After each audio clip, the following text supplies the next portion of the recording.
Tomorrowland, a land themed around the world of tomorrow, and unsurprisingly, that concept comes with a lot of struggles. There are a lot of discussions about what Disney should do with Tomorrowland, whether it's to demolish the land and make it something entirely new, or go all in on the retro futuristic look that formed with New Tomorrowland in 1967, which back then was just how they envisioned the future, but today it has garnered its own visual appeal amongst some in the general public. If you are unfamiliar with the term retrofuturism, think of the newly released film Fantastic Four First Steps to at least get a visual idea of the concept. Whatever the next rendition of Tomorrowland may be, there needs to be an element of fantasy similar to Discoveryland over at Paris Disney, which is based on the visions of the future depicted by author Jules Verne. In simpler terms, Tomorrowland needs to be a vision of the future rather than the vision of the future. Back in 1955, when Disneyland opened to the public on July 17th, Tomorrowland was meant to be a vision of the world in 1986. But as one can imagine, it looked to have been a difficult task for Walt and WIT Enterprise, as Tomorrowland was the last land to be constructed, was hit with budget cuts, and upon the opening day at Disneyland was filled with corporate-sponsored exhibits like the Monsanto Hall of Chemistry or Dutch Boy Paint Gallery. Although there were attractions like Autopia, which was meant to depict the future of the multi-lane highway system, and Rocket to the Moon that took guests on a similar ride to, you guessed it, the moon, which would not be accomplished in real life until 1969, and the Cinerama, which showed a 360-degree film called America the Beautiful. From the late 50s to 1967, attractions like the monorail, Matterhorn bobsleds, a Tomorrowland attraction at the time, and Submarine Voyage were added.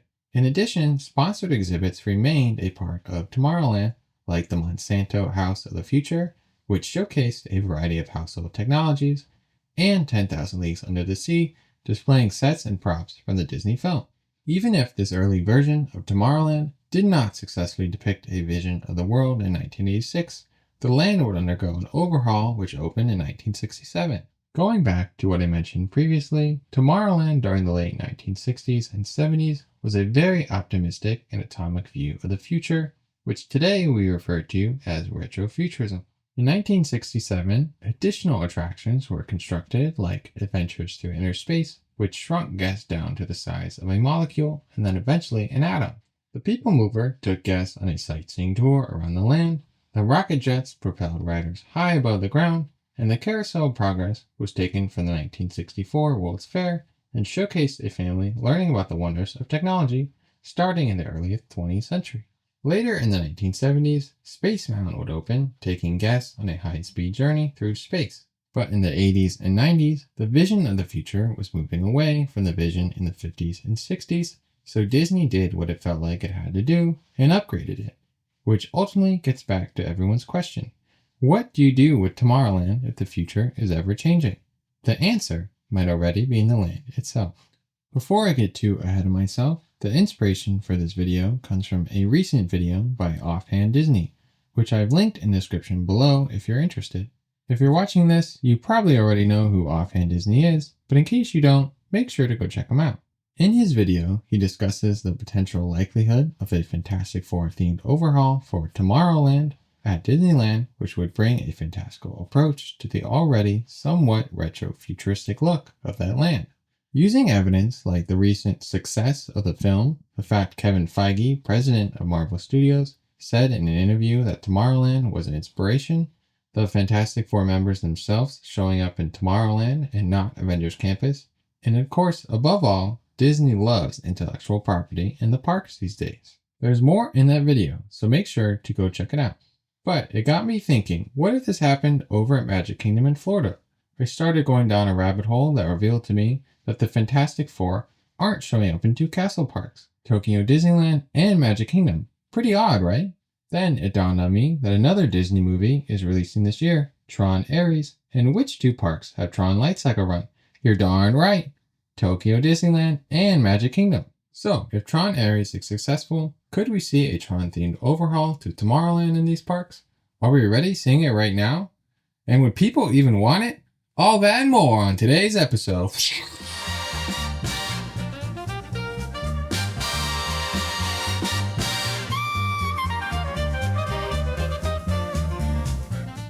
If you're unfamiliar with the franchise, it dates back with the initial release of the film Tron in 1982, directed by Steven Lisberger and produced by Disney, with the main character Kevin Flynn, played by Jeff Bridges.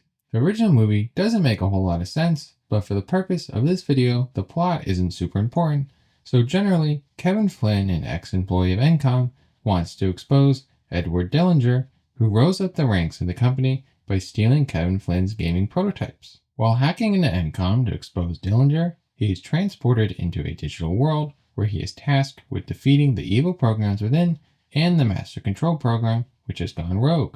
While Tron Legacy, which was released 28 years after the original film in 2010, follows Kevin Flynn's son, Sam Flynn, who, like his father, is a hacker and enjoys tormenting Encom.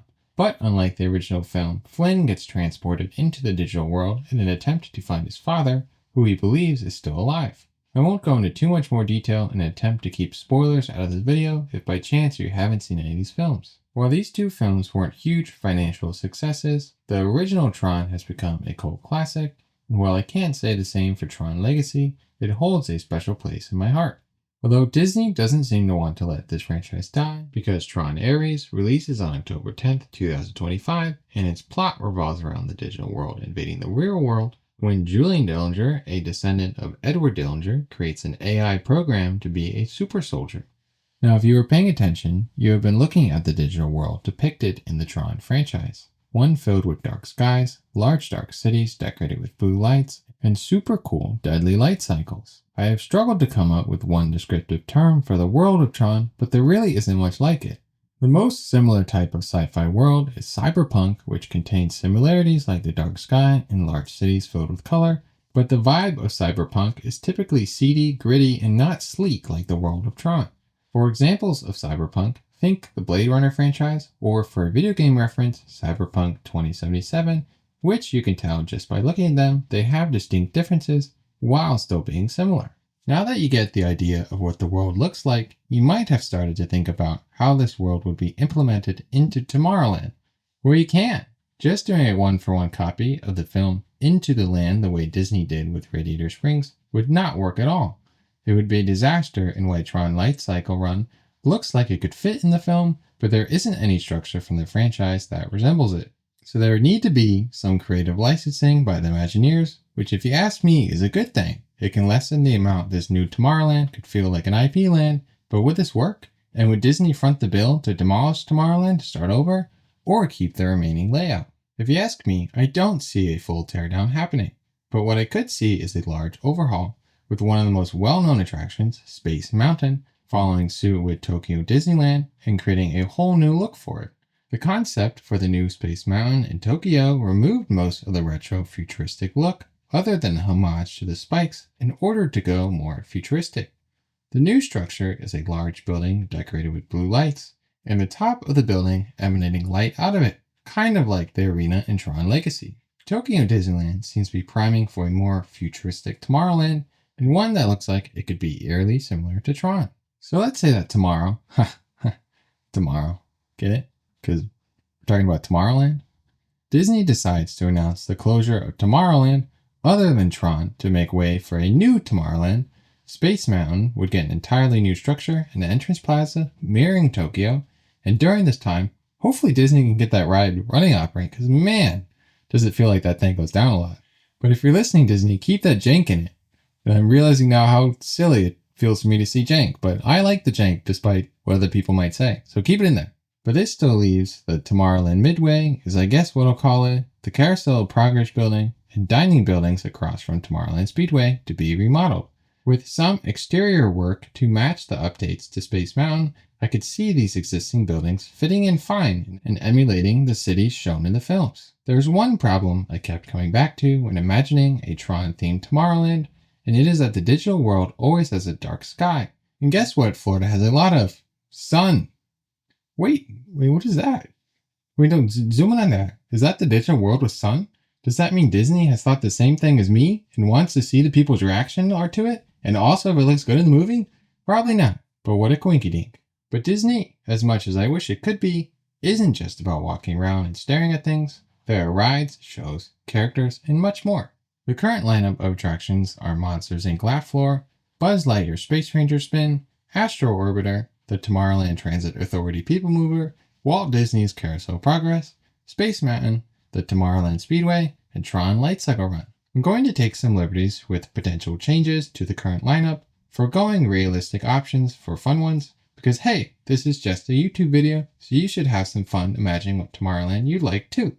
And also, a disclaimer, I like the current Tomorrowland, and I would also, maybe like a Tron one, it's just ideas, people. It's just ideas. Monsters Inc. Laugh Floor, a quintessential ride in my opinion, and lucky for the Laugh Floor, there is a theater opening up in Monstropolis, once fully constructed, over in Hollywood Studios, that would fit this type of show perfectly, and I could see it being a great filler attraction if revamped. Because remember Disney, those attractions matter too. The other attraction to be located would be Disney's Carousel of Progress. I think it's time to ship it back over to Disneyland in California, because for this video I'm going off the assumption that a Fantastic Four overhaul is imminent, and it would fit in pretty well over there compared to this new Tomorrowland and Magic Kingdom we are creating. This probably won't happen, but I think it could be a really cool space for a Tron themed show, because Disney shows matter too. Sadly, depending on who you ask, the Tomorrowland Speedway would get removed. There are multiple reasons I have for this, the first being that it wouldn't fit in at all in a Tron Tomorrowland, electric engines or not. I have also felt for a long time that this attraction creates a harsh transition between Fantasyland and Tomorrowland, because nothing says the whimsy of the teacups like hearing loud go-kart engines. And it also takes up a lot of land that could be used for a new marquee dark ride and a better transition to Fantasyland. I also personally love the idea of the entrance into Tomorrowland from the Castle Hub being a quote-unquote city area where the common folk live, and then it opens up to the new reformed plaza I mentioned with the large city center buildings that would include the new thrilling dark ride, Tron Light Cycle, and Space Mountain. Now for Astro Orbiter, Buzz Lightyear, and the People Mover, let's first touch on a change to Astro Orbiter, which I think would be pretty simple. All you really have to do is remove the planets and change the space rockets to resemble the spaceships from Tron, and it would be a great way to showcase the banger score by Daft Punk as you spin around. Buzz Lightyear would probably stay as is. If it were me, I would have it changed to fit the land better, but with a recent revamp to the targeting system, I don't see Disney taking it out. Finally, the People Mover will remain relatively unchanged. There would only be some new onboard audio. What remains now is the unused space from the Laugh Floor and Stitch's Great Escape, which has been closed since 2018. Now I think, because I'm no engineer, that a small dark ride could fit where Stitch's Great Escape was if you close Star Traders, Merchant of Venice, and Anti-Gravities. Closing those three spaces would allow for a ride space somewhat similar in size to Buzz Lightyear. It would also create some great People Mover energy as you look down on a ride instead of a gift shop. As for what this ride may be, you might think I'm crazy for suggesting it, but if it continues a Tron theme, then I could see a boat ride revolving around liquid energy and its importance to the programs, and a direct parallel to the importance of water in our world future. That's right. I see you. I see you brushing your teeth with the sink on. It's just water's dripping out for no reason at all. Turn it off. Now, I don't know if this is a good idea, but the main point I'm trying to say is that a nice low-speed attraction to contrast the more intense Tron Light Cycle, Space Mountain, and the new hypothetical thrilling dark ride, while also adding an educational component. For the Laugh Floor, it can be gutted to act as a new quick service restaurant and merchandise store to replace what was lost with the new slow-moving dark ride. And speaking of restaurants, I would revamp Cosmic Rays to a sit-down to look like the End of the Line Club from Tron Legacy. You can even have Daft Punk type animatronics playing music. I do have some very blue sky wish list ideas, mostly revolving around the entrance into the land. I think it'd be really cool if the Tomorrowland sign by the Castle Hub was an identifier ship, and it would be constantly letting out fog like it were capturing you. There could even be some audio while you walk through, and when you come on the other side, you have been digitized. Now, would that look terrible from the Castle Hub, make no sense narratively for Tron, and be a huge cost? Yes, but I think it's kind of cool. This thinking would go for Tomorrowland Terrace as well, where you walk through that area and you become digitized. This idea would be similar to entering Diagon Alley over at Universal Studios Florida, where you walk through the brick wall while audio plays entering the land. With that blue sky idea out of the way, it concludes what a potential overhaul to Tomorrowland could look like. Now, as I said earlier, this isn't what I believe that a definitive idea is, but just one of the many ideas it could end up being. While I'm not entirely sure whether I'd want Tron to be the main theme of Tomorrowland, because I do love the current retro futuristic look, but I could get bought in. This new Tomorrowland we created in this video would consist of 2 roller coasters, 3 dark rides, a show, and 2 dining options, which I think would create a more well-rounded and cohesive land. But it rests in the hands of Tron Ares, so good luck, Disney. I'll leave it all to you now. Would you like to see a Tron overhaul to Tomorrowland and Magic Kingdom? Do you like the idea of 2 different Tomorrowlands at the castle parks in the United States? Do you like any of the ideas I recommended? This is a safe space. You can say whatever you like. Just don't be mean about it. I have my doubts whether Tron Ares will be a critical and financial hit for Disney, but only time will tell. And while I don't know if I fully buy into the evidence offhand Disney is using for its reasoning behind a Fantastic Four retheme at Disneyland, it makes a lot of sense. So I thought, why not discuss it, but with Tron at Disney World? The potential for a new Tomorrowland is very high, and we'll probably have to wait until Piston Peak and Villains Land is complete. By then, it could be close to 2030, and who knows whether Tron will be relevant by then. Whether this idea pans out or not, I had a lot of fun throwing around what attractions to add, close, or relocate. This idea started out as fixing the entirety of Magic Kingdom in general, but I felt a Tron Tomorrowland deserved a whole video, so I hope you all enjoy. Make sure to like, comment, and subscribe, and I'll see you on the next one. Goodbye.